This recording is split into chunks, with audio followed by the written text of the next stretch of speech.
The second charge, that he spread his religion by bloodshed. You see, you know your great man, your great men. Thomas Carlyle, you heard about him? One of the greatest thinkers of the past century.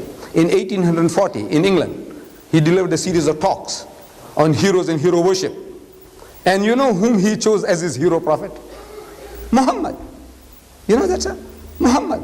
His hero prophet. Not David, not Solomon, not Moses, not Jesus, but Muhammad as his hero prophet. Your man, Thomas Carlyle. And he defends Muhammad. Listen to him. After all, look, who was bribing him to say the things that he was saying? I want you to tell me. He said, look, some Arabs bribed him in 1840 here in England. When the Arab world, the Muslim world was down in the gutter, the whole lot of it.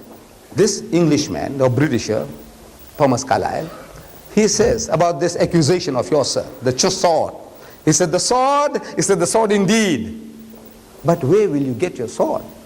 He said, every new opinion at its beginning is precisely in the minority of one. In one man's head alone, there it dwells as yet. It is one man against all men. That he take a sword and try to propagate with that will do little for him. He said, first you must get your sword. Where do you get your sword? Where do you get your sword from? By force? One man against all men, the whole nation? Whatever he preached, it was going against the grain of the nation. They were not like politicians. Muhammad was not a politician. The politician was giving you what you want. Churchill was offering you what you wanted. You wanted to save your country from the Germans. He said, look, you listen to me and I will see that Germany doesn't conquer this country. Hitler told his people, you listen to me and I will give you a Lebensraum, elbow room, that you'll rule this Europe and the world for 1,000 years. Muhammad is going against the grain of the whole nation, a nation of drunkards. They want to drink, he says no drink. They want to gamble, he says no gambling. They want endless, limitless number of wives, he says no, limit them. At every step, he went against the grain and he conquered them with what? With a sword. One man against the whole world with a sword. Does it make sense? Then the Muslims spread out. You know we ruled Spain for 800 years. If 800 years the Muslims ruled any type of force, even economic force, we wouldn't have been thrown out of Spain. 800 years.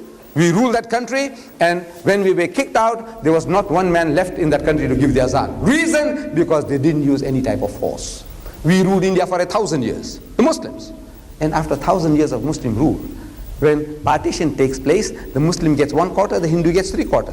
Why? Because we didn't use any force. Indonesia, I want to know which Muslim army went there. 130 million Muslims. Malaysia, which Muslim army went there? The whole of East Africa, which Muslim army went there? The whole of West Africa, which Muslim army went there? Tell me, force. Today in Britain, people like you, sir, people who think, who are not prejudiced, they are accepting Islam. What sword?